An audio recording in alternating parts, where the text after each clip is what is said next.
Pelicans rout the Los Angeles Lakers at home, 129-109. Let's talk about it. First took away.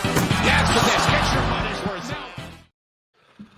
Ross and Five join tonight. Happy New Year's Eve. Before we get in the show, make sure you like, comment, and subscribe. This podcast is, I am having trouble with my mic, but you know what? I'm going to get through it. This podcast is sponsored by the Birdsall Law Firm, the official injury lawyers of Pro Pels Talk.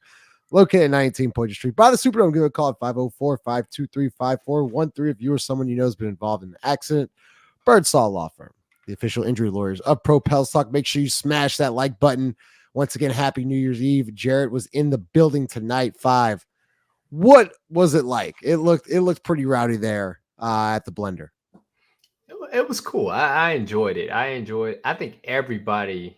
Oh shit, Justin left. But I think everybody enjoyed their time in the Blender tonight. You can see like the fans were energetic. Juvenile, Manny Fresh performed at halftime, so always good time to get your roll on. Also had the ladies backing that ass up. So I think that was a good time. But to start the game off, let's talk about like Jose Alvarado. Let's talk about CJ McCollum with a quick 5 threes, I think, in the first half, right? 5? Was it 5? I think it was 5. 5 threes in the first quarter. Justin, his mic's muted. I don't know. I'm struggling, man. 5 threes the first quarter. 5 threes in the first quarter, bro.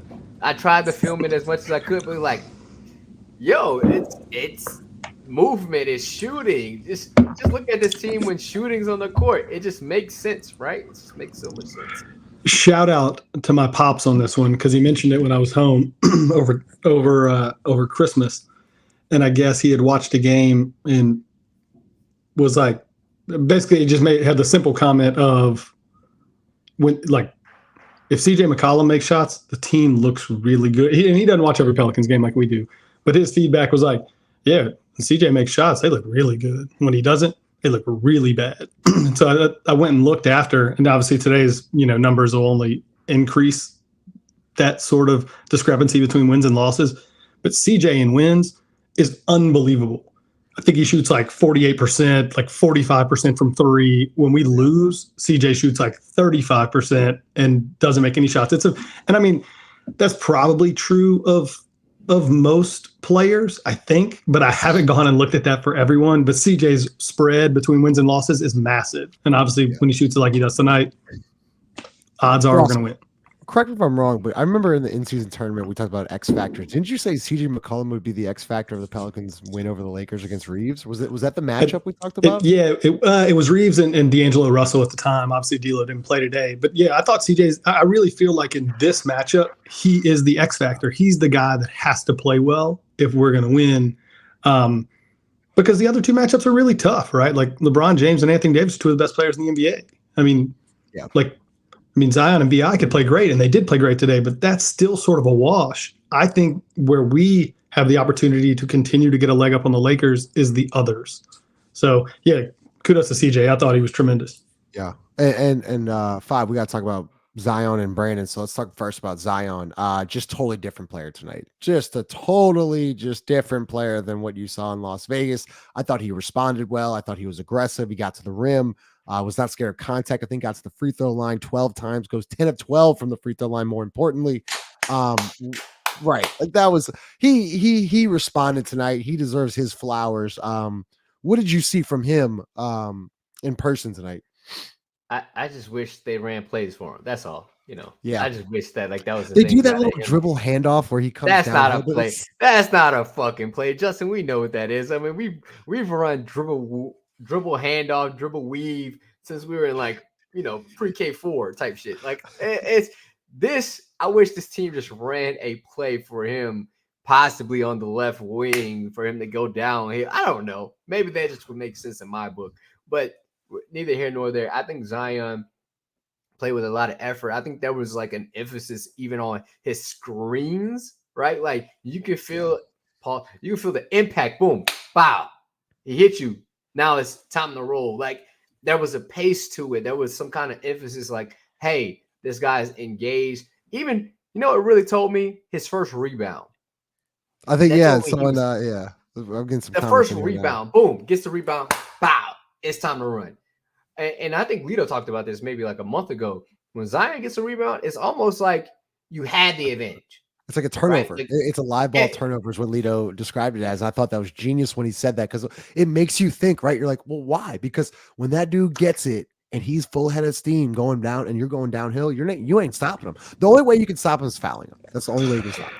That's why his rebounding is so important. I mean, obviously, I think tonight, I don't know how many he had on the box score in front of me. I don't know, 4 or 5, 6 or whatever it was, but it wasn't like it wasn't the last couple nights when I think we complimented him on the last show for having 9 or 10 in a row. It seemed like in the last few games, but his rebounding is massive for the offense. Like the less we have to get into a set, I mean, we don't really get into a set anyway, but the less we have to get into a set, the better. Right. Me and Justin talked about this like his rookie year, maybe not necessarily rookie year, maybe the second year. We was like, well, if Zion just rebounds, who gives a fuck? Like, who cares about the others? Who cares about plays? Right. If you can do this, you already have the advantage. You already have it. You're not going to have to wait around if you're going to get the ball back. No, you already got it. So you get to pick and choose on what can happen at the rim. Right. And then we got to talk about Brandon. Ross also, like, I feel like defensively, I think I put this stat down. He has 2 or more blocks in 4 straight games from Brandon Ingram. You start seeing that with Team USA and FIBA. You're like, he had a couple blocks in FIBA this year. I'm like, man, if he brings that over to the Pelicans, like as like a weak side, defender that can kind of protect the rim and get blocks, like, oh, this team looks a little different tonight. 2 more blocks. He had like 4 the other night. Like, we're gonna talk about him offensively, but I thought defensively he's been fantastic, and it's been a stretch of it, not just 1 or 2 games. Yeah, no, absolutely. I'm trying to think. It might have been on Max Christie. He had a real nice block in kind of a one-on-one Christie, where he was almost stuck in a weird spot and was able to get Max Christie off balance and block a shot. No, I'm really glad you brought this up because we've been super critical, and apologies. I'm sure everybody hears the fireworks going off in the background, Jesus. But yeah, it's pretty bad. I thought this was the best, and I don't think Zion had a steal or a block. Obviously, Brandon had, I think, 3 steals and 2 blocks. But I thought this was the best combined game that they've played defensively that I've seen. It's definitely this year. They were both engaged. Brandon seems like he's doing a better job, like you just said, of getting himself like just between the man and the basket, like be a deterrent. He's got the dude's got what, a 7'7", 7'2", 7'3" wingspan, like. Just being in the right spot is going to allow him to block shots, to get his hands on balls the same way, to deflect shots and passes the way that Herb does. And I think he's just done a better job these last like a handful of games of getting himself into better defensive positions. We say this all the time. Sure, having a high IQ is huge for defense. Being athletic matters. Like boxing, all that stuff matters. But just getting yourself in the right spot, like you don't have to be the fastest or like the highest jumper. Just get yourself in the right spot. And I would say that's been the biggest difference, at least I've seen with Brandon in the last few games, is he's just getting himself in better defensive positions. Yeah.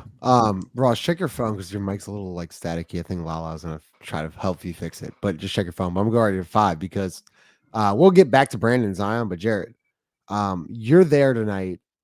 Take me inside the building when Jose Alvarado was like at one point he GTA'd LeBron, he stole a pass from Vanderbilt, and then he stole it from AD in 3 possessions in a row.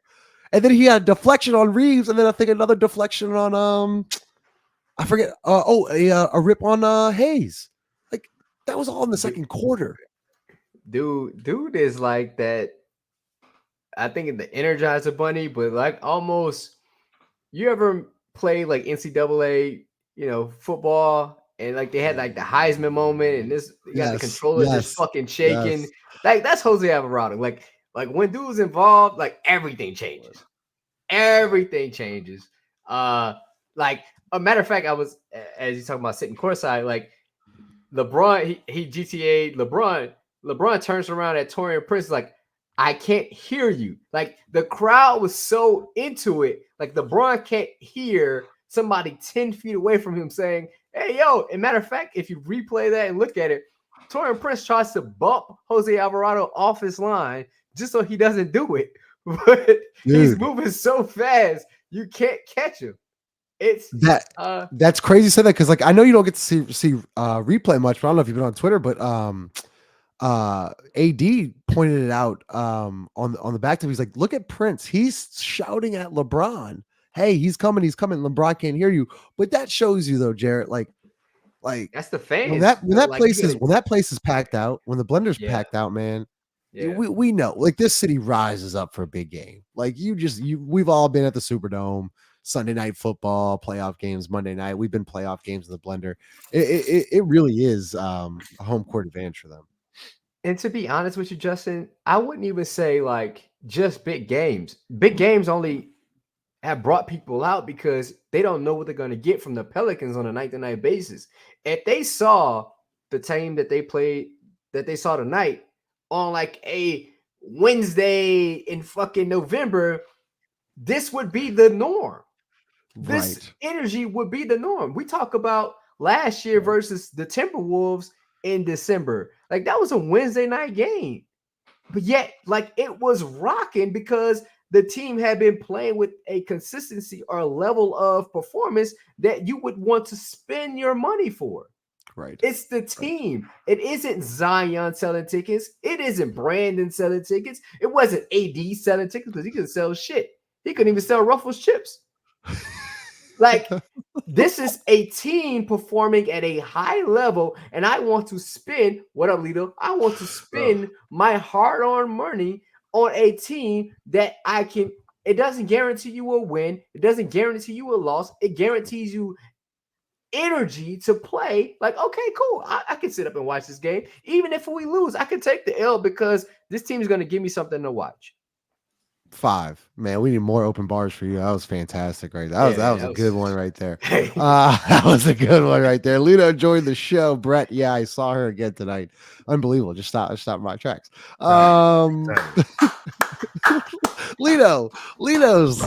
joined us. Like, Happy New Year to you, Lito. Make sure you smash that like button. Lito, we've talked about CJ and Zion and Brandon. You can pick one of 3 topics. What do you want to talk about? I want to talk about Brandon. Okay, talk about Brandon. Man, Brandon was phenomenal. Brandon, I tweeted this. Listen, Brandon is a better passer than Derek Carr. Like, and by far, like he's so much of a better quarterback than Derek Carr. Like, it's crazy. Like, if Brandon was on the Saints probably would have been. They probably would have been like they'd have won 10 games easily. You know what I'm saying? Like, I just don't understand. Shout out to this guy. Chris joined the show. Chris, what's going on, man? What's good, Joe? Listen, man, Brandon tonight was he was a 3-point merchant. He was hunting that shit. Ooh. He was 4 for 7 from 3. It's literally everything we've been asking for. Like, it, and not asking you to do a lot. And listen, he had one night where he hit a pull-up 3. And I was so proud of him because not only like it wasn't the make, it was the attempt, but it was a 2-for-1, and he recognized it. He recognized Tom's score situation, like he knew what the fuck was happening. And I'm like, yeah, man, this dude, like he grew. It's like he grew up before he's growing up before our eyes. Like I felt like a proud parent, man. You know what I'm saying? I think Brandon Brandon to me tonight was the best player on the floor. Like with LeBron on the floor. Brandon was the best player on the floor tonight. All right. And just to piggyback on that real quick before you kick it to Chris, there was a point where he missed 2 in a row tonight. And I liked both shots. Oh, the same possession, too. The same possessions where he missed one. Herb gets the offensive rebound. We swing it right back around. And he has another wide open one. And he misses. But I mean, they were both online. I mean, they weren't bad shots. But that was good to see. It's good to see. Yeah. Chris Connor joined the show. Chris, Happy New Year. Make sure you smash that like button, Chris. So we did 3. I gave Lito 3 topics because he showed up late. So I'll give you just 3 topics. We've talked about CJ. We've talked about Brandon. We've talked about 4 topics. CJ, Zion, Brandon, Jose. Which one you want to go with? Brandon. You want to go ahead. Go with Brandon. I'm really curious if what I'm watching, and I agree with Lito about Brandon being the best player on the floor tonight. I would say I guess for his team, LeBron played spectacular. I mean, he put up 34 and just, it was easy work. But that's what he always does in New Orleans, right? 8 assists, 5 rebounds. LeBron was what he's been all year. Again, his entire career, one of the greatest ever. But I think for BI, man, was interesting. And what I want to watch going forward is this defensive uptick of sorts. Because, I'm wondering, it's kind of out of nowhere. Like, nothing only from this perspective. When we're talking about, I think he's been playing solid defense a good majority of the season, but now you're seeing right the stops for the analytical people. You're seeing steals and blocks every game. This is like the third or fourth game in a row where he has at least 2 blocks and 2 steals. That feels like it's out of nowhere. And I think he's picking his spots a lot better, whether it's in regards to attack. He's choosing, he's letting the game, I think, arrive to him versus consistently trying to force the action, which I think what you have to do with a team like this that has as many offensive players that need attention. But defensively, man, I'm really curious to if this is something that is going to be a constant going forward, and where exactly did it come from? Because it ironically reminds me, and watching Brandon in some strengths off ball and what he's doing defensively, specifically in space, of what from a Pelicans perspective, from our viewpoint, what we wanted to see him grasp from the Team USA Challenge. Yeah, exactly. Yeah, I mentioned Team USA, and what I've noticed, Chris, is like I remember we talked about it in the summer. We're like, yo, if Brandon can bring this defensively, like Pelicans will be pretty good. But Lita, I wanted you to clear up a comment me and Five were talking about. You kind of said to us a couple weeks ago on a podcast, you said when Zion's rebounding, it's almost like almost like a live ball turnover for the other team. Is that what you said? No. Yeah, it's a live ball turnover for the other team. Yeah. Right. Could you kind of elaborate on that? Because we saw some instances tonight where Zion was grabbing the ball and going. Like generally, like when a person gets a rebound, other than Zion, right? Like let's say JV gets a rebound. JV gets a rebound, he has to then give it to a guard to then get it up the court, right? When Zion gets the rebound, all that shit happens in one. Zion gets the rebound, he turns into a weapon, right? Like he has options. Either he can score the ball, or he can look for an open teammate, or he's gonna get a foul.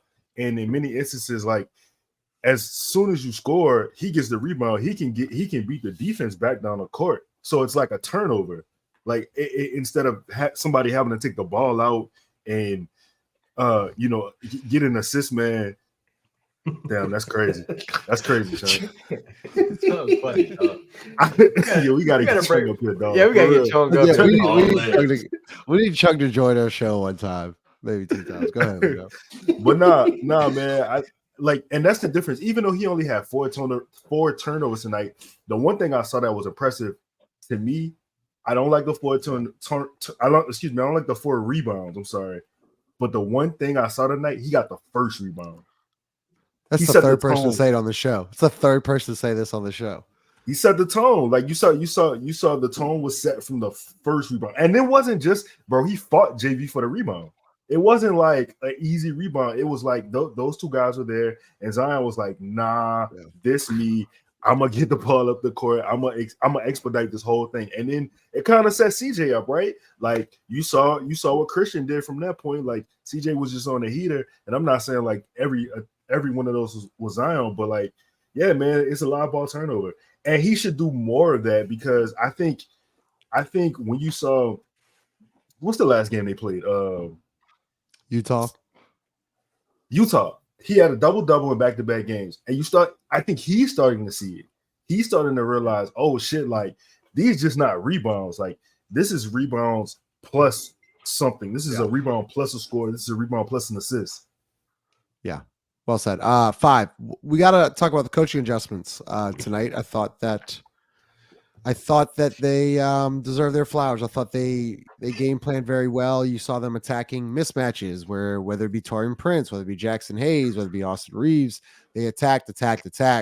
And then that led to kind of open threes, easy open threes. And obviously when Herb Jones is hitting 3-corner threes, That's going to help out a lot.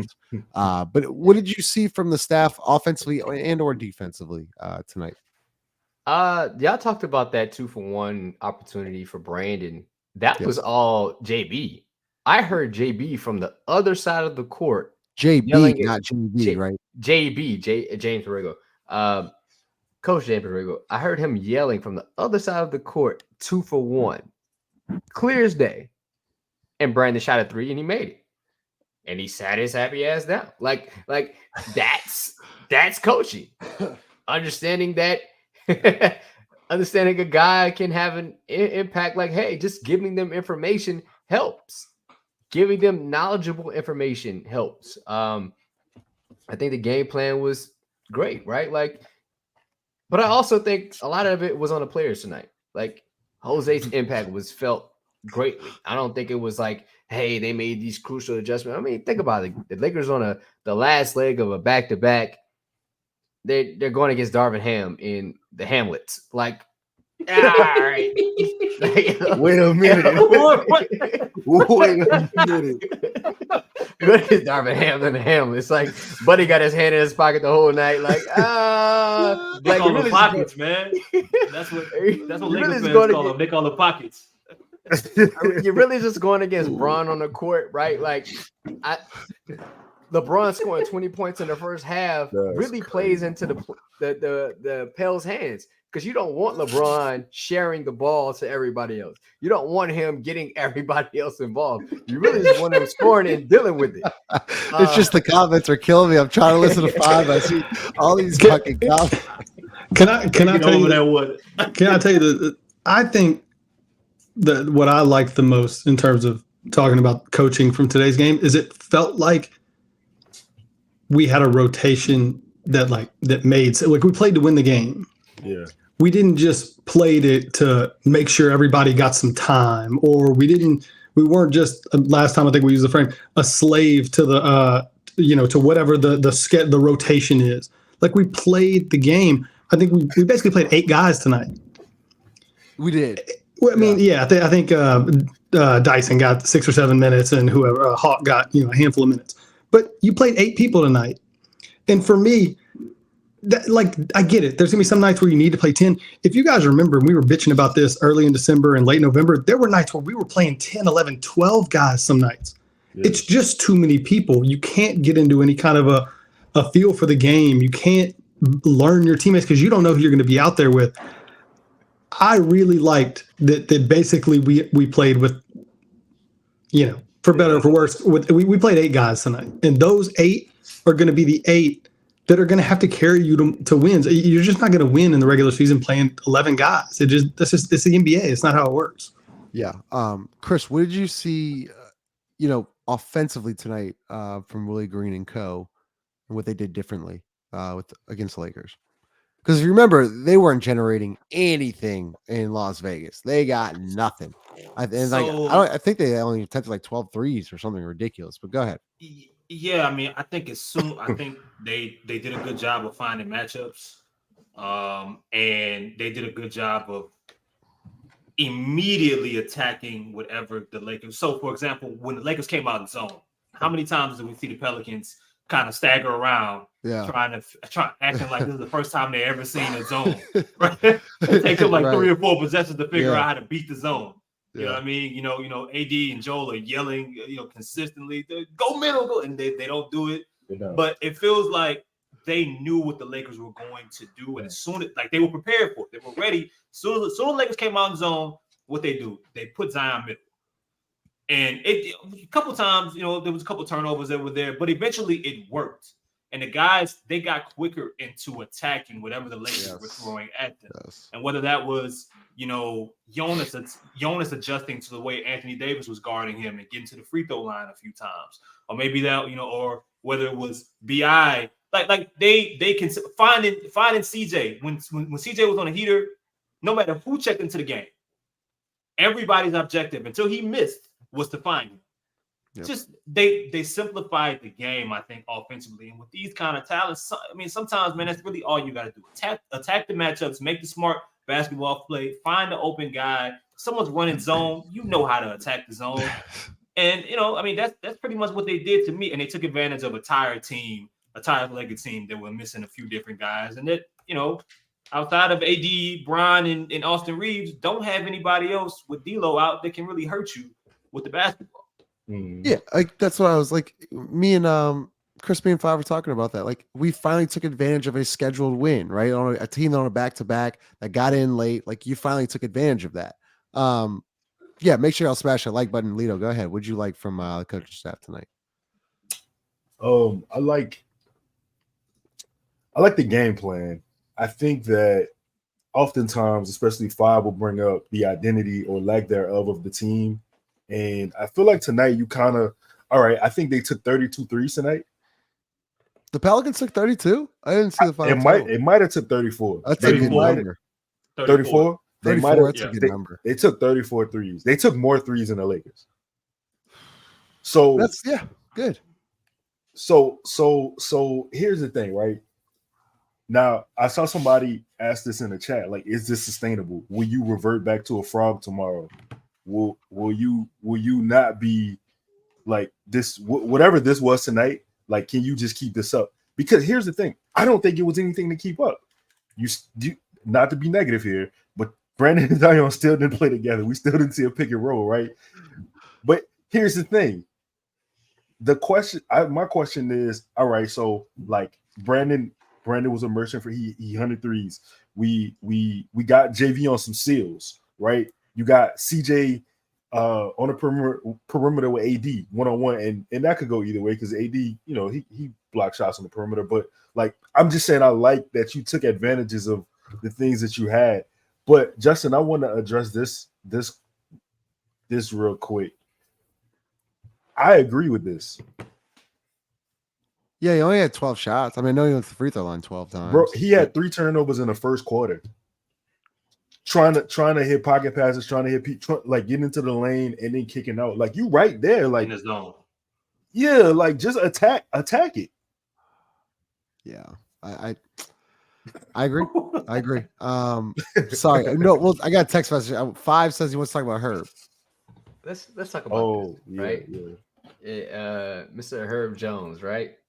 Now, if you look at the game in Vegas, LeBron was like, second quarter, right? He hit 3 threes in a row, tapped cats on the chest like, hey, y'all want to hoop tonight?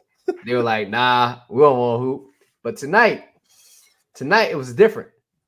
LeBron hit 2 threes in a row, right? And guess who hit 2 threes back to back? Herb Keyshawn Jones. Wow. Now, y'all could have been like, okay, he hit 2 threes. Nah, they were in the same fucking spot. Like, as if like, yo, we know what the weakness is of this team. We know the spot that and I'm gonna knock him down. He hit 3 threes in the same spot, but back to back he hit 2. Yeah. I thought he was truly gifted. Matter of fact, I wish I could have talked to LeBron after the game because he said something about Herb, which was quite funny. Like LeBron was trying to push the ball up. I think it was third quarter, trying to push the ball up to Taurean Prince on the wing. Herb knocks the ball out of bounds, right? Yeah. Normal basketball people might see like, he got his hand on the ball. LeBron's furious, like, long arm motherfucker. That's what he says out his mouth. Talking about her. Like, he's smiling because he know, like, God damn it, this motherfucker's always in the way. Yes. He's always in the fucking way. And that's why I rock with her. No matter what. Like, yo, you could take the last 5 games and he hasn't played well. I'll tell you, like, he hasn't played well. But I have that motherfucker on any team I hoop on. Anyone. Because at the end of the day, he's gonna be in the right position. And it happens where you just have bad games. And he comes back like, nah, against LeBron James and the Lakers, where they just whooped our motherfucking ass. We gonna bounce back. And I'm gonna be the reason. Like, nah, I ain't gonna be the lesser. Like, no, I'm gonna have an impact on this game, and I'm gonna put my best foot forward, and I'm gonna knock down some threes and be like, all right, you gonna knock down 2? So can I. You talk about role players, and we did this earlier. When Herb Jones plays this year, 19-11. Those 19 wins, shot 40% from 3. Those 11 losses, shot 22% from 3. Like Herb Jones makes a couple threes, we're going to win the game. It's pretty much it. I mean, because the defense is there and the effort. Yeah, there's gonna be some nights he picks up early fouls, all that bullshit. If Herb Jones makes a couple threes, probably gonna win the game. If he goes 0 for 5 or 0 for 4 or 0 for 3, we're probably gonna lose. Just there is enough data to support that simple fact. Like you want to have a great team, your role players have to be great in their role. The games that Herb Jones has been great in that role, we win. Yep. I mean, can I add?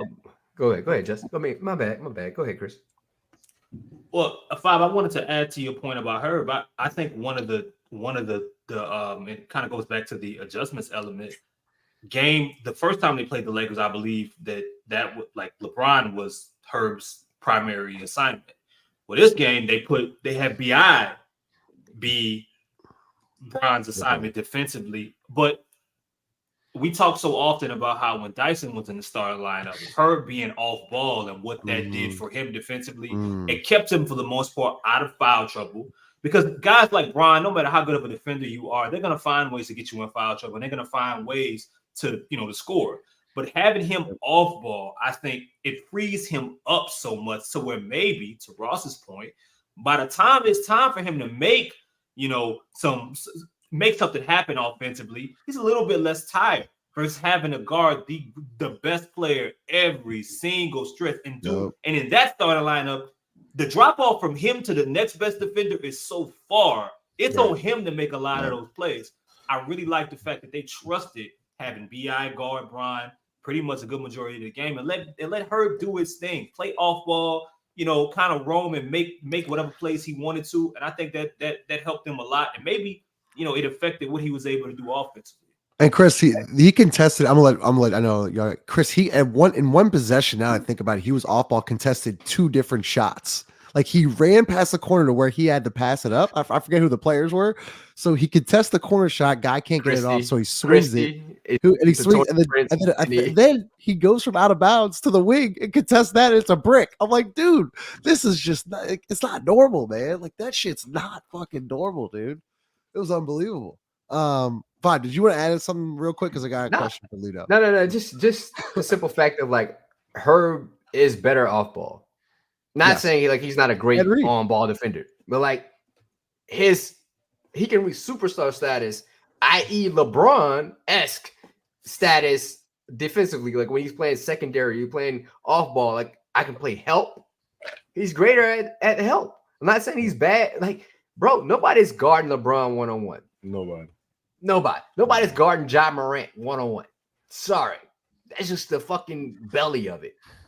So let's put our best defender help side as he's really great, elite, maybe one of one help side, and use that to because you're not going to guard this guy. Just have somebody that can be like Dyson. That's why I think that him and Dyson lineup was so effective. Like Dyson can stay in front of guys. Yeah, he'll get beat, but having Herb help side, I'd be really great defensively. I would. Yeah. And I'm 5 foot fucking 9. I would. With a bad Achilles. Ooh. By the way, didn't you get your first run in? Yeah, man. Shout out to Zion, dog. Hey. My dog. Free promo. Yeah, them bitches ready. Yeah, ready, bro. Wow. Yeah, that prop ready. Got really in the media, pulled man. that out so quick. Oh my God. That's Hey, yo. Hey, That's yo. crazy. Justin, it's a new year. That was bad. You gotta leave this in 23, dog. Ross had grabbed 2 balls the other like early on. So let's calm down. No, you missed that one, Chris. Make sure you smash the like button. Before we get to this next question, presented by Company Burger, located 4600 Verrett Street. Lido from David. How do y'all feel about JV minutes these last 2 games? Because look, before I get to you, I think Larry Nance has played very well over these last 2 games. Like he has played very well. But by doing that, JV's minutes are going down. What are your thoughts? Wait. Before I get to this, I wanted to talk about her, bro. I'm sorry. Like I couldn't. That's unbelievable, bro. I like just teed up a perfect question to you. You just fucking did that. Like you should have. You got 30 seconds. You got 30 Just seconds. let me answer what I was trying to answer. I He said said no anybody pick else, and roll. and then- I want the ISO. Clear out. The 5 Clear point. Listen. Herb and LeBron had some Jedi mind trick shit going. It was like Herb wasn't directly guarding him, but Herb was like literally involved in everything Brown was doing off ball. He was reading everything, and you could hear him telling other guys what was about to happen. That play where he knocked it out of bounds, bro, Herb was literally 5 steps ahead of that shit.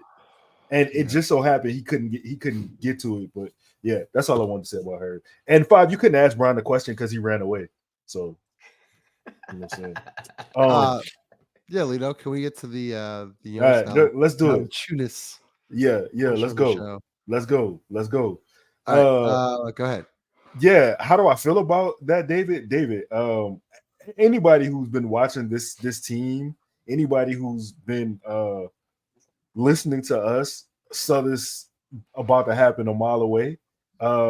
This is something that I'm not surprised, and I literally just tweeted this earlier today. I'm surprised that the Pelicans brought Jonas back for how they had him involved in the game. That's me, gang. Check me out. I'm gonna get a shirt. 5. I need a shirt. One more thing. I got you. Yeah. So I mean, I'm not surprised at all. I mean, I think that Willie Green has a certain type of ideal for a center, and Jonas, in his mind, does not fit that schematically, I guess. And Larry Nance for his last 2 games, he's played great. Like, take nothing away from Larry, he's played great. But I think that Willie wants to play him. You know what I'm saying? Like, Willie wants to give him those minutes. So yeah, I'm not surprised at all. And also another block, and it was on AD tonight. And like it was an impressive block. Like that was big time. Chris, what are your thoughts on the JV Larry situation?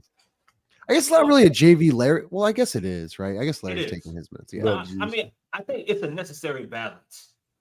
Because when Larry is healthy, when he is whatever percentage close to 100% he is right now, you have to play him, and he has to play at least 20 minutes because he affects the game. Like he had a double tonight, and then we saw what he did against Utah with 9-7, 5 steals, whatever it was. Yeah. So and he gives you a different level, a different layer of flexibility defensively that Jonas just simply can't provide. And you're throwing him in 9 times out of 10 with enough offensive power to where you're not losing much there. So I don't mind that. I think where it gets crazy, because Jonas played 25 minutes, Larry played 23. That's fine. Yeah. That's how, but it gets crazy where you're playing Larry 30 minutes or 27 minutes, and you're logging him long minutes consistently at the sacrificing Jonas and running Larry into the ground. If you keep it balanced, then it makes sense having that switchable counterpart, like having that is crazy. Having that option, yeah, that's unbelievable. Having that option. That's because that's crazy. Then followed up with that's unbelievable, and no one said anything. It's not that we didn't say it. He beat us to the punch. Yeah. Y'all was getting me. Accountability is the best ability, ain't it? Yes. Yeah. I mean, ball up top. It's all about the balance, dog. It's all about the balance. As long as they keep it balanced and it makes sense, and you're not benching Jonas in situations that don't make sense because you're falling in love with Larry being on the floor without recognizing that if you continually play him like this, he's gonna be back injured and not able to affect the game. Then it's fine. I mean, use the options that you have. Use Zion at the 5 as well. Throw in some Herb at the 5. Use the parts that you have and find ways depending on the matchup that's there versus penciling in how many minutes you're gonna play JV or Larry, whatever the case may be. You know what I'm saying? I didn't realize that's crazy, Thomas. I didn't realize that's pretty crazy. I didn't realize, but Larry Nance had double tonight. I did not even realize that. Ross, we'll go with you here from Carlitos Way. Hey, great movie. Good to see Hawk out there. What do you think of Jordan Hawkins get some actual, like, listen, 6 minutes. He didn't hit a 3. But what did it bother you that he played that less? Like that amount of minutes, or should have gotten more? Or like, what you look like you're ready to. The Hawkins thing doesn't bother me. Like I would like to see him play more. What the fuck's so funny? Like, I don't know what It's Justin. It's Justin. I'm sorry, man. Go ahead. What did I do? I don't know what the fuck y'all talking about. Look, the Hawkins thing doesn't bother me. Okay, look, he missed his first shot. He ran around for 6 minutes. Yeah, I mean, he didn't have any effect on the game. I don't know. I mean, yeah, look, if we can work him in 6 to 12 minutes a night, I think we should. Like, it's good. It's better than him being down there. Like, he's clearly at that point where he's just too good for the G League. Like, you send him down there, he's gonna score 35 points. It's gonna be boring.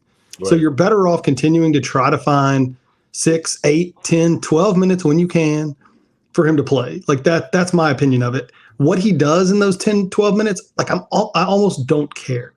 It's just the fact that he's out there getting experience in meaningful games, learning how to play NBA defense, and figuring out how to get shots whenever like his number is called, or figuring out how to get shots outside of the flow of the offense. So yeah, like I'm happy to see him in there, but I don't think he played that well or anything, and I'm okay with that.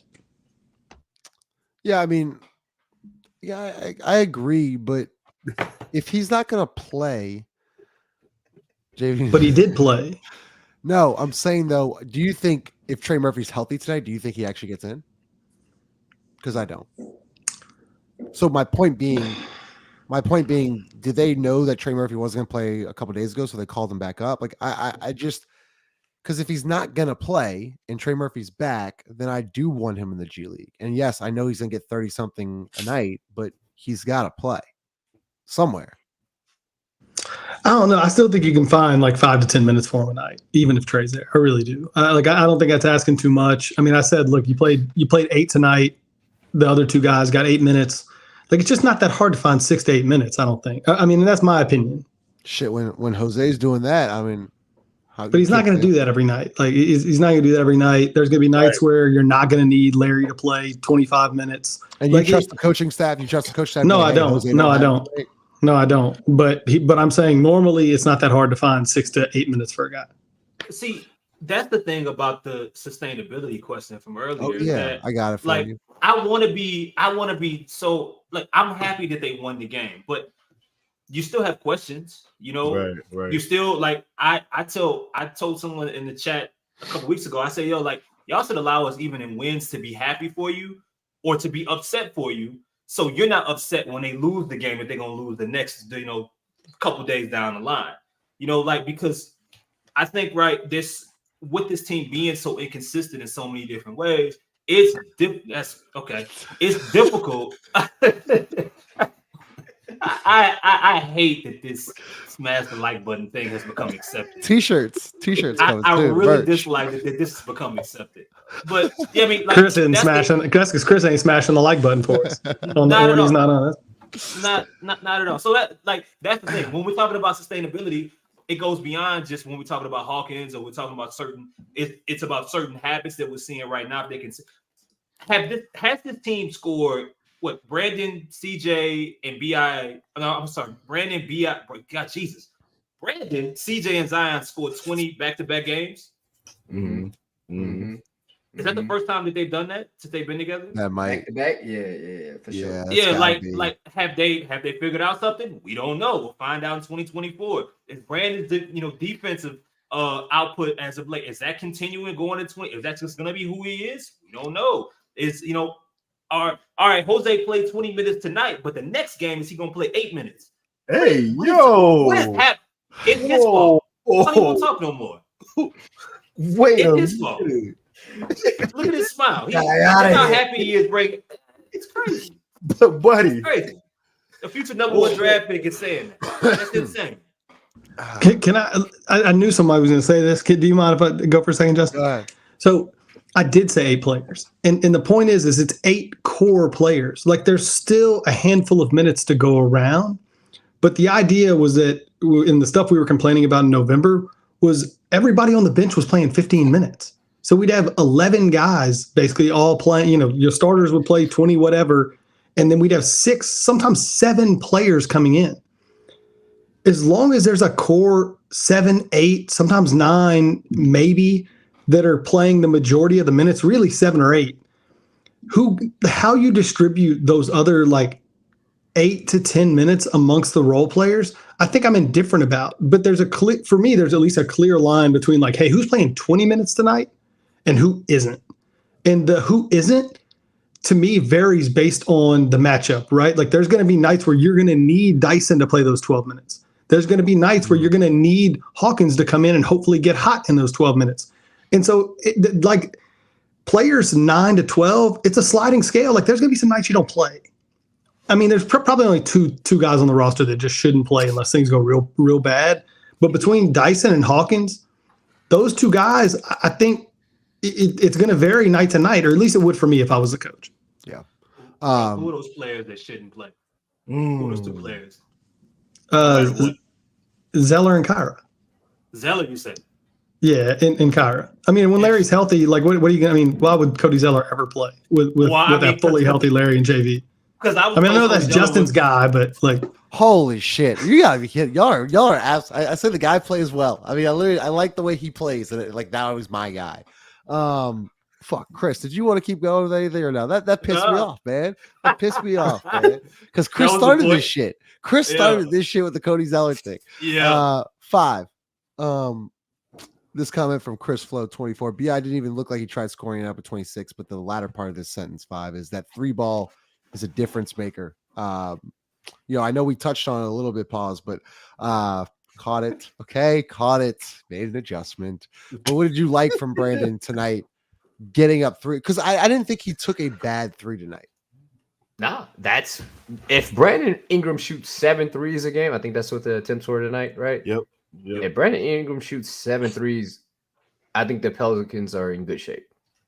Like you just take if it's 7, then cool. Like you're not tripping on Brent because I don't think he's taking bad shots. The middies are bad. Like if it's ultra contested, it's bad. No pun intended. But I'm not trying to take Brandon's style away from him because that's who he is. He likes those shots. Okay, cool. Let's just transfer some of the middies to 3s. And then you can still shoot some, right? But try to also transition some of those to layups. I think he should take about 4 to 5 mid-ranges a game. I think that's a sweet spot. I would like less, but that's who Brandon is. Cool. 4 to 5 shots from 3, 4 to 5 shots from at the rim. I think that's a good range if he can increase that. If Brandon's shooting over 20 shots a game, I don't know if that's a great recipe for success for the Bells. So between 16 to 12 shots a game is perfect for Brandon. I think that's a good pace for him. Also, he can be efficient at it as well. Lito, off of 5's point, I know you talked about Brandon and what you liked about it, but like you talk about this, I think we talked about it a couple times when he gets up. Like, okay, so he got up 7 tonight. Now against Brooklyn, it can't go down to 1, 2, 0. Like it can't do that, right? You got to get at least like 5 up. Like it's got to be in that kind of range because like Lito, you've talked about it. You see him get the 3-point attempts up like a couple games and it goes way down. What do you want to see against Brooklyn now? I guess on what is it, Tuesday? I want to see the same thing. I want to see the same amount of. Yo, that's crazy. Yeah, pretty. I feel like I got a head getting crushed over here by DOC. That's Jesus, a stunt. man. That's a fucking stunt.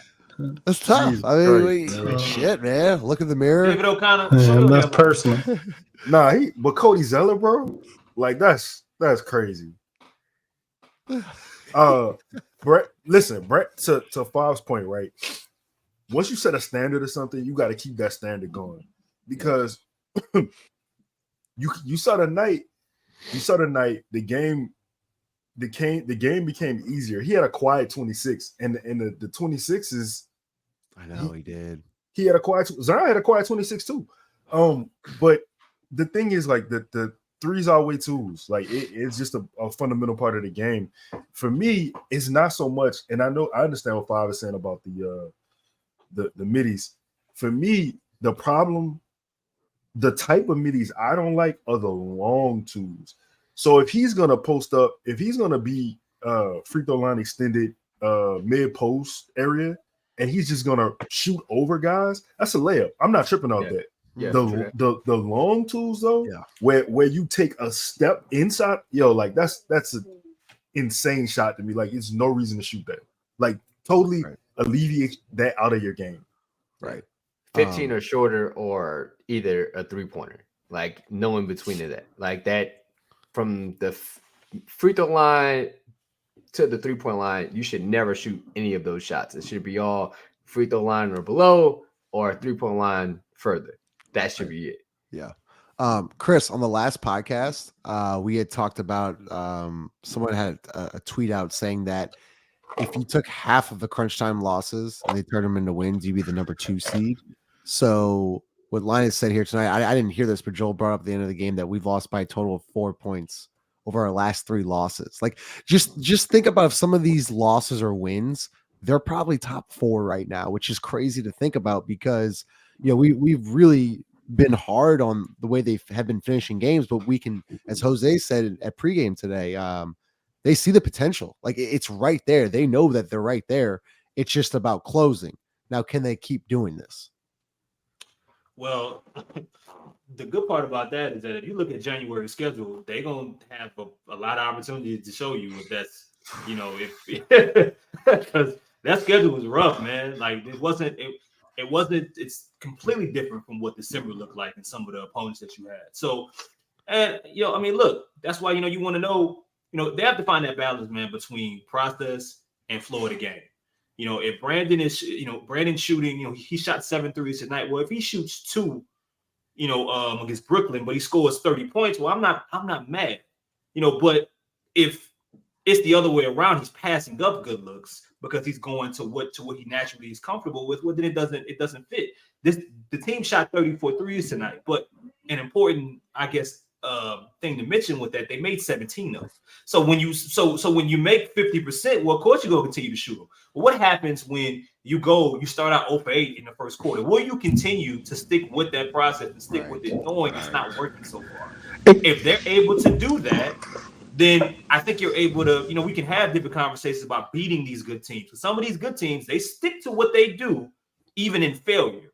And the Pelicans have to find that comfort in that and trying to beat these good teams and specifically closing. You know what I'm saying? Yeah. Chris, I'm glad you said that because I was sitting here thinking whenever you said, if VI scores 30 and only takes 1 3-pointer, I'm not going to be mad at that. I think I would, because I think for this team to take that next step, he has to, there can't be a night where he takes a 1 3-pointer, at least in my opinion. I understand what you're saying conceptually, right? If he gets an efficient 30, nobody should really be upset at that. But when we're at sort of this nexus between what the hell are we doing on offense? There can't be a night where he takes 1. I don't care if he scores 30 because any given night, those are bad shots. Those turnaround mid-range jumpers on the left where he's almost falling out of bounds. Sure, he makes them sometimes, but overall they're bad shots. If he gets hot and makes a bunch of them one night and scores 30, I don't give a shit. So I think for that, I do agree with you. But I did want to ask y'all that the question that Chris kind of just alluded to is, look, we're talking about the 3-point shooting and all that tonight. They shot 50%. If we shoot 40% tonight, which is, probably even still really good for us, if we shoot 35%, which is maybe the more sustainable number, this is a close game. And so I guess I'm asking y'all, do you think this team has the courage or the consistency to get up 35 3-pointers a night, even if CJ doesn't start the game 4 or 5 and kind of get you out in the lead where everybody gets some confidence going? Is that something that you think we can continue to do or should continue to do, or was tonight just a hot shooting night and there's just a blip on the radar, keep it moving? Ross, in one of my articles, I said the 2 times the Pelicans have shot over 43s, just 40, the 2 times this season, it was a comeback win versus. Why does that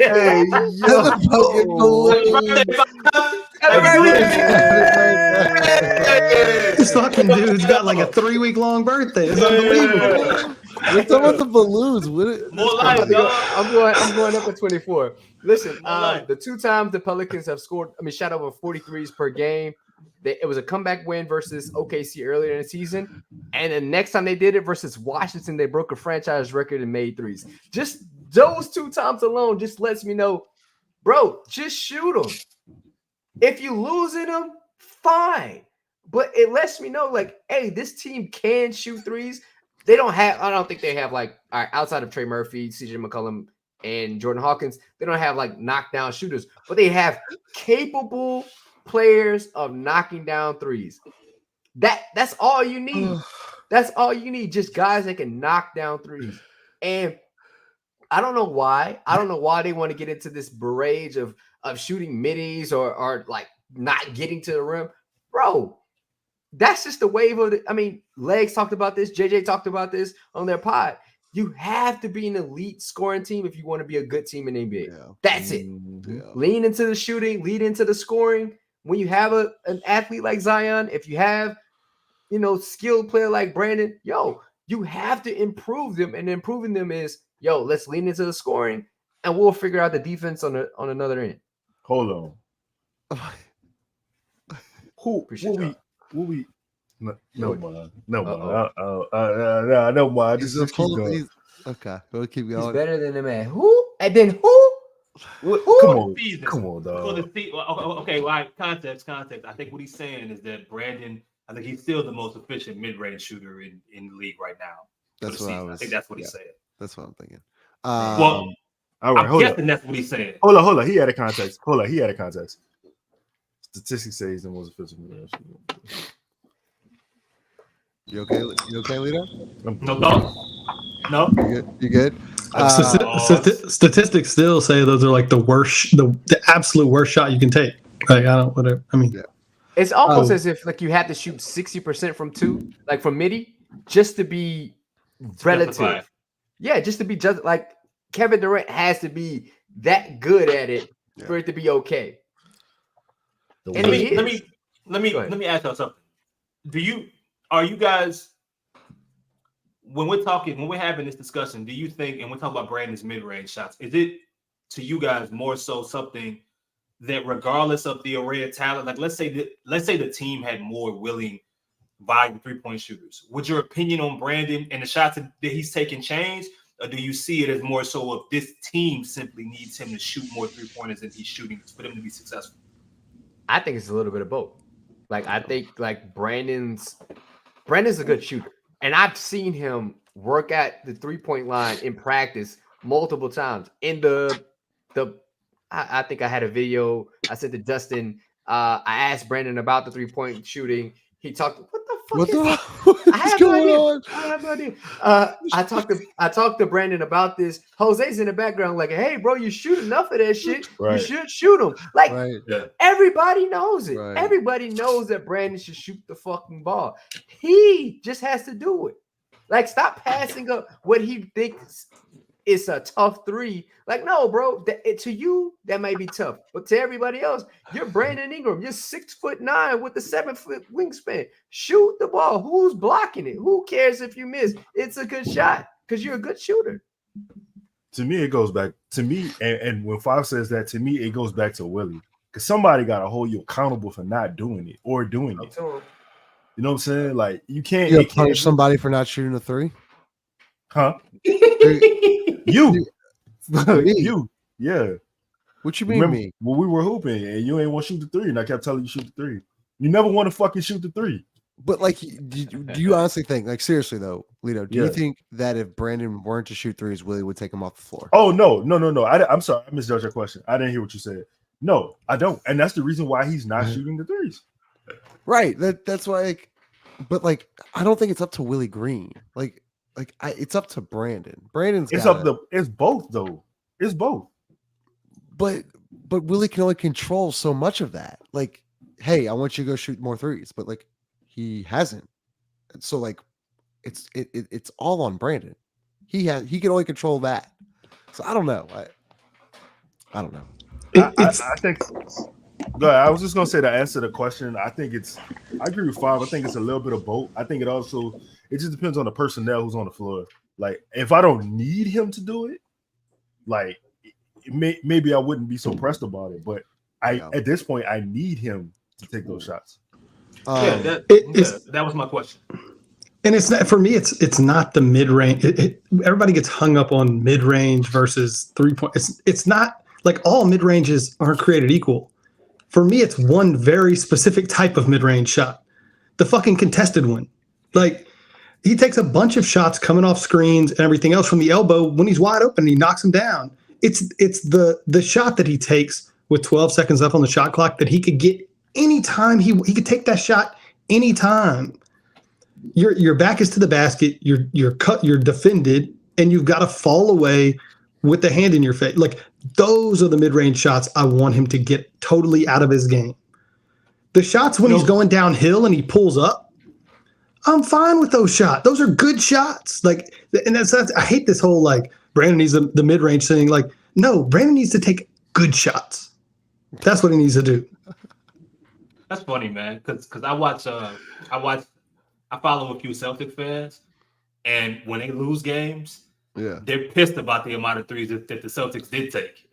Oh my gosh, that's interesting. So the Celtics shoot 43s and they lose. I love this team, but they shoot too many threes. That's so good. And we're the complete opposite. Yeah, that's good. Let's get to the last part of the show. We got 10, 15 more minutes. Make sure you hit that like button. Smash the like button. A guy we have talked about in the group chat. Let's go with 5 first. Tyus Jones. Is he? We'll go around. The whole panel going to have this one because I know a lot of people want to talk about him. Tyus Jones, would he be a main trade target for you? I don't know about main, right? I mean, if we're just talking about trade targets, I like Tyus Jones. Sorry, not a main, but like a trade target that the Pelicans need. I've been screaming that the Pels needed a guard for at least 5 years at this point. At post Rondo, we haven't really had one. And if you think like Jose's like a really good guard, and especially after what he did tonight, like Tyus Jones is that. He doesn't turn the ball over. He sees the court well. I mean, think about the Grizzlies. You know how many times they've been without Ja and won? It's because of him. Like, dude can run a team, pick and roll. He's immaculate. He's a winner, big shot maker, right? Like, I've seen this over and over again. Those guys are few and far between, and I get it. He's not a number one guy, but you don't need him. I think we've talked about like Corey Joseph, like that archetype. Yeah, Tyus Jones falls into that. That Patty Mills, Patty Mills-esque. Like he has. Oh, and then he has a giant killer. He has the floater game on lock. So you don't really have to teach that guy much. Like, and he's not a bad defender. So what are we really arguing here? Can get guys in the right places. When JV has a guy seal, you know who's getting him the ball? Tyus Jones. When CJ's coming off a back screen and he's open and his hands are out before he even knows the ball's probably in his hands, Tyus Jones is going to get him the ball. Like we don't talk about these kind of things because, we talk about the process, but Tyus Jones fits the mold. Chris, go ahead. Yeah. I'm just gonna go around. Oh, okay. Nah.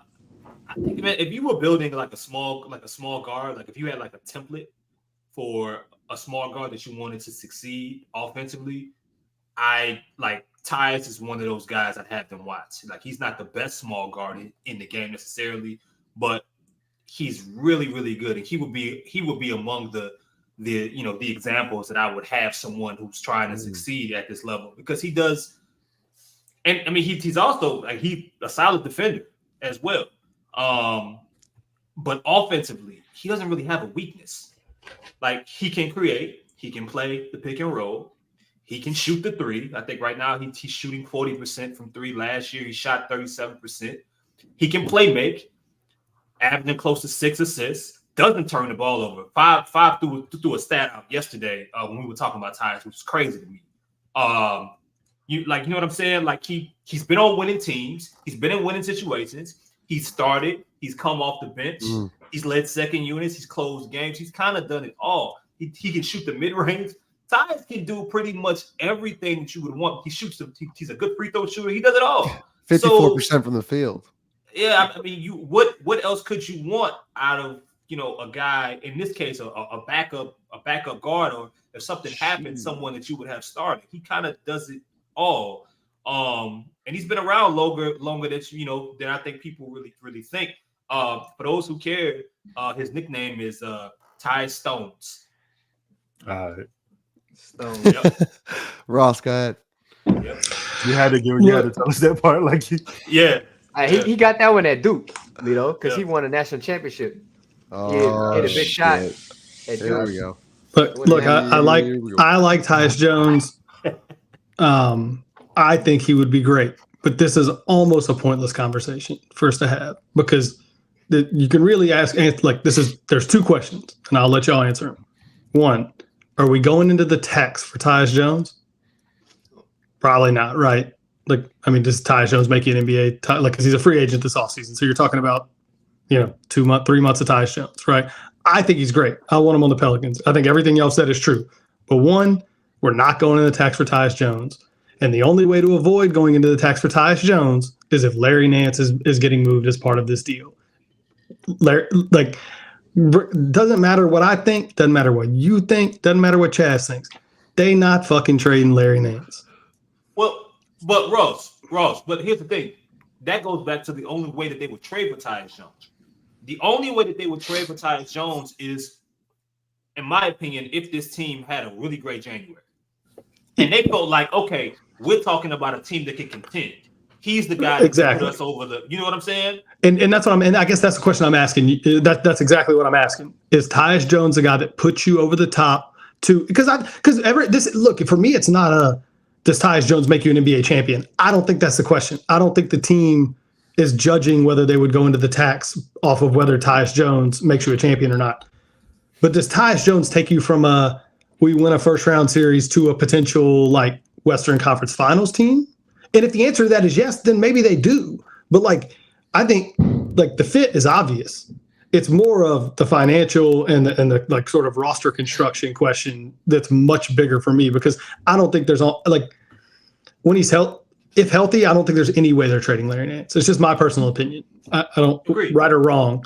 And the other thing is if you're sitting here like where we are right now, I don't think they're going to say, let's go into the tax for Tyus Jones. I think they're going to say, let's dump Tyra and get out of the tax in some way. So it's a bigger question than just like, hey, does Tyus Jones make sense? Like, obviously I think he makes sense, but that's just my 2 cents on it. Lito.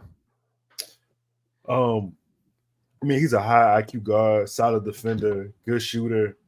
He doesn't turn the ball. He doesn't ever turn the ball over.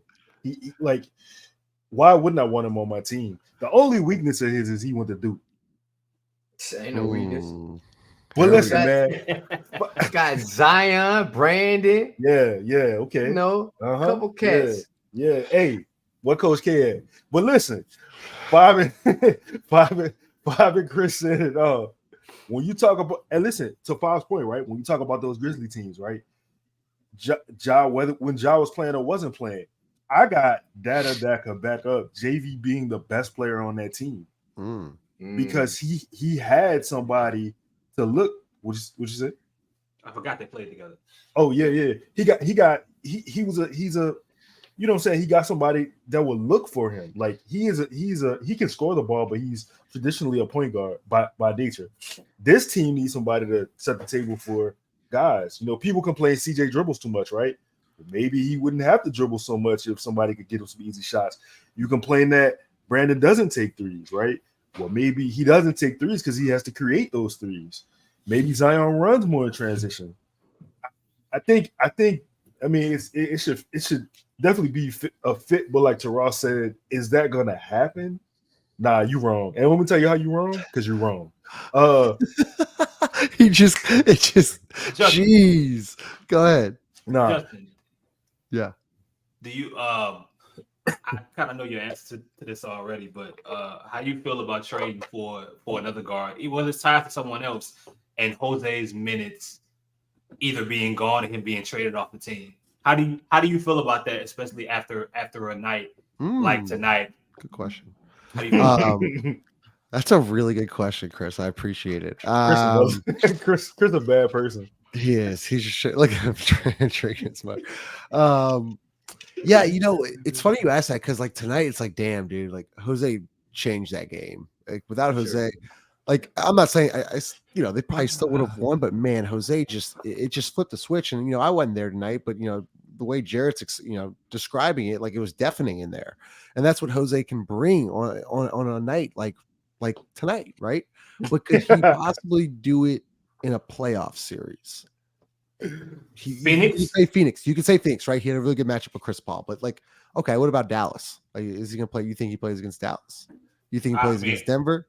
You think he plays against Minnesota? No, this is why I'm like, okay, look, I get it. Like, I like him. I really like Jose. I really do. I want to but like, I'm thinking playoff. I'm thinking 7-game series, and he's not gonna have Chris Paul matched up with it. Like, you look at the West, you're like, shit. Like, who would he have? Like, I know tonight he was incredible. I think of the Timberwolves, like, who would he be matched up with? Like, it wouldn't be Connolly he'd be matched up with, but like, okay, the Grizzlies. Like John Morant, Marcus Smart, Bane, like, can he really give you much there, Chris? Somebody mentioned Dennis Schroeder in this chat, and ironically, if I had to choose between, I love Tyus. If I had to choose between the two, I probably would want Dennis Schroeder. That's crazy because I asked Christian Clark, say, what about Schroeder? He's like, I don't know about him. Because I like Schroeder. No, I'm saying why did Christian say he he just said like I think he'd rather take Jose over Schroeder, to be honest with you. I think is what his answer was. Wow. Okay. I mean, because of like what Jose did tonight. Okay. I don't know. Like, okay. Oh, see now Brennan now Brennan's being real smart here. There's no way now. There's no way. They're playing too good. Yep. Yeah, they're playing too well. You missed that. Like, you could have got somebody here mentioned before Kobe White and Drummond when they were like 15 games under 500. That was the move to make. They weren't gonna make it there.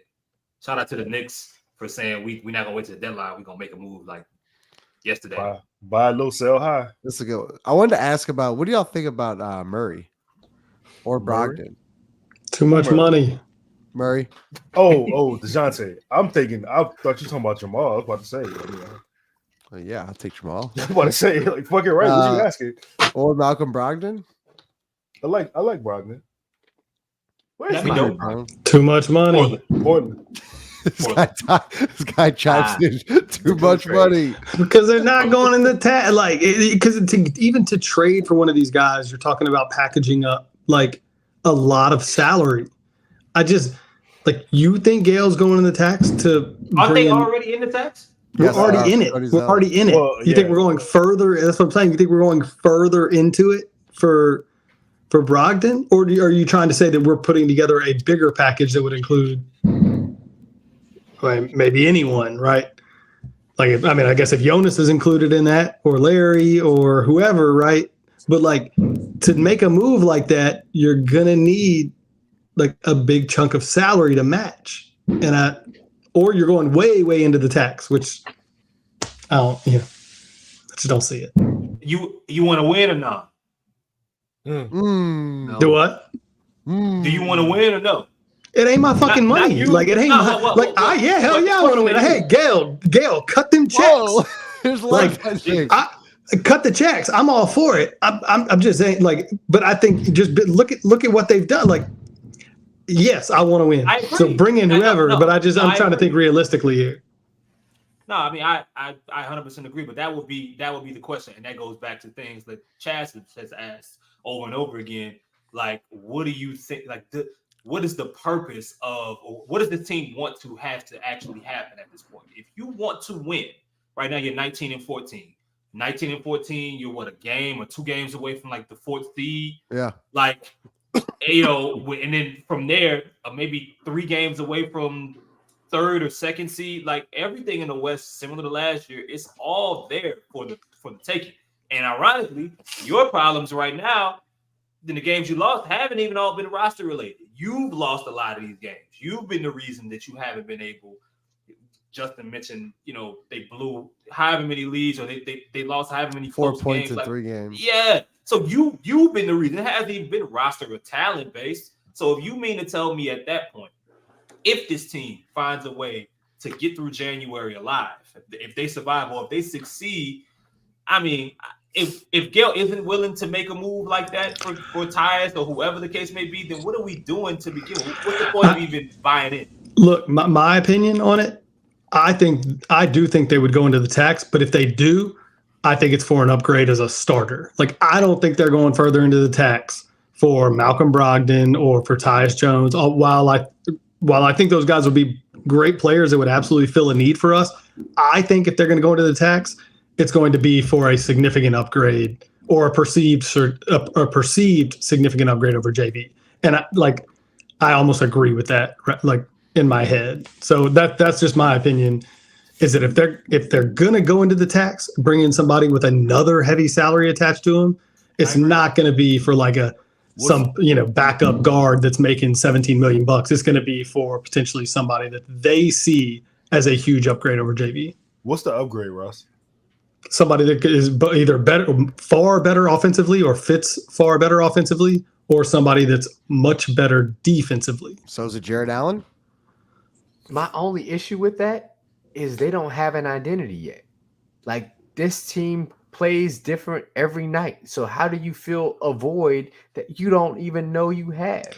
Because I think they see the void and I agree with you, but I think they would respond to that by saying the void is right now we have 0 rim protection, and somebody like, say, Jared Allen, because he's the last person you just mentioned, provides that. Even if we have no identity, even if we do nothing even if we change nothing defensively, he's going to by himself be more of a deterrent than we have today.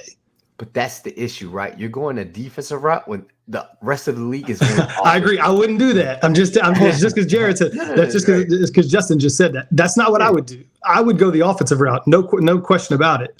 But I don't know shit. I'm just saying, for me, that's where I think it would happen. I don't think they're going into the tax for a backup wing. I just don't, or a backup guard. Five. Do they need more offense? Yeah. They need more shooting. So?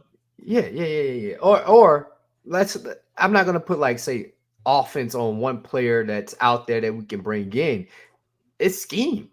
Schematically, this team is dumb. I'm sorry. That's the problem. It's not the players, right? The players just aren't putting in the right position to succeed. The wins, 19 wins on the season, is based on talent alone. This team has not out-schemed another team outside of tonight. The Hamlets let you win. Well, you can't trade for a coach. Shit, you could. Wow. I think you can, Chris. I think But you they actually won't. can. No, you can't. But they won't. That would be wild. It won't be a deadline. No, what I mean is you're not going to trade for a fucking coach at the deadline. No. Could you imagine though? That I know could it's you never imagine happened. though? Is Tyloo available at the? So, you know what I'm saying? Like you never hear like, Ty Lue's on the block right now. So it doesn't. It's not going to happen. But could you imagine that shit though? Like, that would be wild. We talk about a lot of players that we would like to see on this team only because this team hasn't performed in a way that we think is conducive to winning, right? That's the problem. We don't see the same team night in, night out. We will be okay with losing only if they play the same exact way every night. Then we can properly grade this team and be like, oh, well, we do need a point guard because we can't do X, Y, and Z. But the reason why we can't do that is because they don't play the exact same way. We don't start games well. We don't come out of third quarters well. We don't have sideline games well. We don't close game. That was getting to that point. But that's what I'm saying. And these are all on the coach. I don't care. I'm 2024. I don't give a fuck about the relationships with coaches. I don't care. The issue is the coaches. The problem is they don't know what they're doing. That's it. And to go back to Justin with the threes, dog. It's on Willie, bro. It's on Willie. It's on Willie Green, son. Okay. Nah, We implement a game plan. We implement a game plan. We practice Is shit. it like- No. I'm just saying we implement a game plan. We practice something throughout the week, and then you go out there and don't do it. So wait, but wait though. Justin's a coach, so I want to hear Justin's perspective on this. Justin, you're a coach. No, Chris, that's my point. Like I don't know how he said. Go ahead. Because how are you going? This is back to my question, and this is what I thought about, Chris. How are you going to punish Brandon when he's one of your best players? Like Willie knows he needs to win. He's like, hey, Brandon, since you're not shooting threes, go sit your ass on the bench. You think he's gonna do that? Yeah, exactly. Hey, right here. Hey, listen, come on, we talked about this. Willie. The problem isn't like the play elbow. I mean, I know we joke about it. The play actually generates good looks. The problem is the players don't know what the fuck they're looking for. That's the problem. If you see Dallas run the horn set is really what it is, right? If you see Dallas run it, they run it above the 3-point line. You know why? Because Kyrie can shoot the ball from fucking 3 off the dribble. It forces him to shoot the 3 off the dribble. And Kyrie's a heavy. He would love to shoot mid-ranges all game. But when they run the set, like if they're in drop, CJ McCollum's like really big, really good at, against drop coverage. Right? Damn, that was crazy. Really good against drop coverage. Why wouldn't you have that guy with the big running off a screen to shoot off the dribble? Like, this is aggravating to watch this team try to play schematically. It is. Yeah. It is. But tonight was a step in the right direction, at least. I really want. I know we're an hour 20 in. I wanted to get to this point, though. What about Laurie? Yeah. I'd love to have. I love that every time. Yeah. Bro, Ross about to explode or no? Too listen. much money. It's not too much money. We're just not getting Laurie. Like we're not. Yes, that would be great. But like, what is adding another? I think Laurie's a great player. Where the fuck does he fit? Unless you're trading Brandon or Herb or CJ or Zion or anything like that, like or Trey, where does he fit? He doesn't. Like he's a replacement in some regard for one of those guys. Like for me, if I'm going in the tax, I'm calling, and it might be tough to do because how well they've played. I'm calling Indiana and saying, how many picks do you want for Miles Turner? I'll give you all of them. Like have all of them. Here, take some and take JV. And I think Trey Murphy is better than Laurie Marketing. So I don't think there's a need. I don't think there's a need for fucking Laurie. You don't need Laurie. I don't think I agree totally. Like I think Laurie's a great player. I don't think you need it. I think if it's me, I've got all my eggs in the Miles Turner basket because I think because I think he's just a massive upgrade defensively, and I think if nothing else, he gets everybody out of the paint offensively. Like does this lack of rebounding bother you though? Yeah. No, fucking toss him in with the rest of our team that doesn't rebound. Who gives a shit? Jonas like we keep saying, lean into the offense. Like lean into the offense, and he helps. He's a deterrent at the basket defensively. Simple as that. I just don't think, Justin. I don't think you have the right. You have the right leader or the right coach right now. Like they're having trouble. Like they don't run plays for Trey Murphy, right? They run plays for Jordan Hawkins and Matt Ryan, but they're having problems trying to figure out how to fit CJ, Zion, and BI together in regards to getting them to play together as a trio.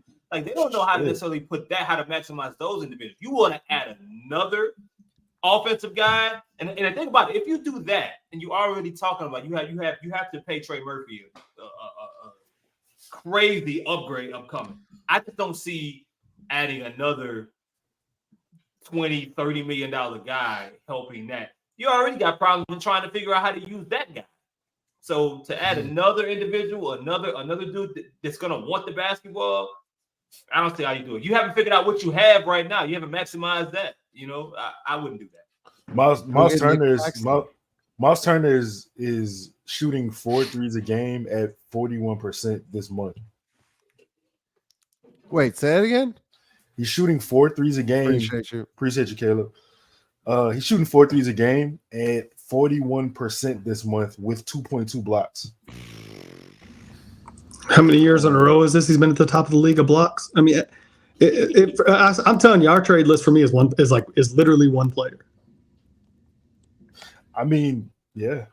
So then why is Indiana getting blitzed every single night if Miles turns is to turn at the rim? Wait, No. Go ahead. That's a You philosophy. got to get the thing. ball out of Halliburton's hand. Okay. No. They're talking about on the defensive end. It's a total philosophy. This is the first time that what's the guy's name? Oh my God, what's his name?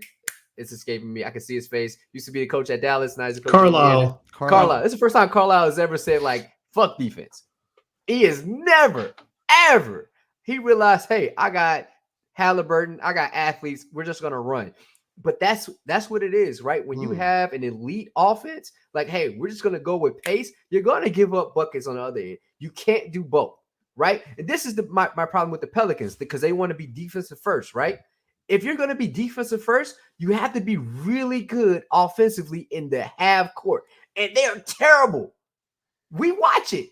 They can't run sets. They don't know what they're doing. That's the give and take of it all. If you're going to be really good defensively, you're going to be really good. You have to be really good offensively in the half court. And that hasn't been a thing for the Pelicans in the last 3 years. So my option is, like, if you're not going to run sets, you have to play at a faster pace. And then you're going to just allow shit to happen on the defensive end. But you're going to be really good that, hey, other teams just can't keep up with you. But that's the disconnect with the Pelicans right now. Well, so look, if they we talking about threes, we talking about schematics and fit and all this other shit. But truthfully, if they just played faster, a bunch of these deficiencies could be covered. But they don't do that. Faster, like pace wise, like Well, Like they did today. But that's my thing, though. Lito. Like, they are telling them to play fast. Zion doesn't play fast. Brandon doesn't play fast. So who's that on? It's on the players. All right, my issue with that, Brandon. But my bad, Brandon. Justin, they play fast with no rules. Shout out to J. They play fast with no rules, no identity. Like, it ain't. Hey, you see the Warriors when they play fast, when they were like whooping people's ass, it was almost like, hey, screen and roll, left side. There was a lot of going on with, like, the Pelicans don't do that. It's almost like, hey, we're going to get it up the court. If you have an advantage, try to take it. If not, kick it back out and we'll try to set something up. Like, that's not playing fast. Just getting the ball up court, that isn't playing fast. It's your actions that make it fast. Like that's the point right there that a lot of people miss is, like, it's the actions. I don't mean like it's all about the actions, and they just a lot of the elbow. It's a lot of the actions. There you go. They're crazy. Yeah. You know, man, hour and a half, fucking tired. Elbow. Anyone else got anything? What you don't want to touch on? Pause anything? Happy New Year, folks. We appreciate y'all. Have a good New Year's. Yeah, for real, man. We really appreciate y'all. Hit the like button, man. Smash that shit. Oh, Man, we really appreciate y'all. We hope y'all have a really happy and safe New Year. Doug said, bro. It's fucking funny, bro. DraftKings Sportsbook.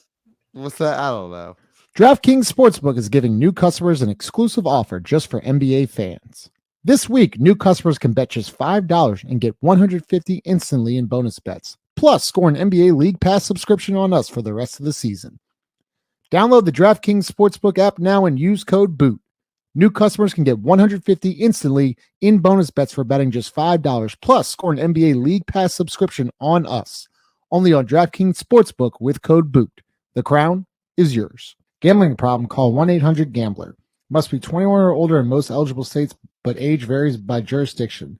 See DraftKings.com/sportsbook for details and state-specific responsible gambling resources. Eligibility and deposit restrictions apply. Bonus bets expire 168 hours after issuance. Terms at sportsbook.draftkings.com/basketball terms. And from Crystal.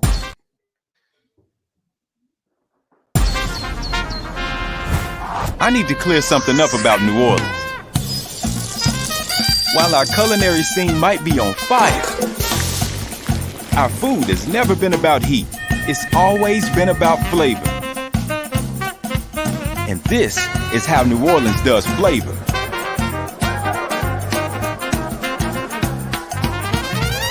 Are we clear? Crystal. How New Orleans does flavor. That Happy New crystal Year. spot is so fire, man. Justin, why you didn't do the commercial like that? Like, why you didn't do it like that? Yeah. What? Lito, get us out of here, man. Hey, listen, LeBron is one of the greatest players of all time, right?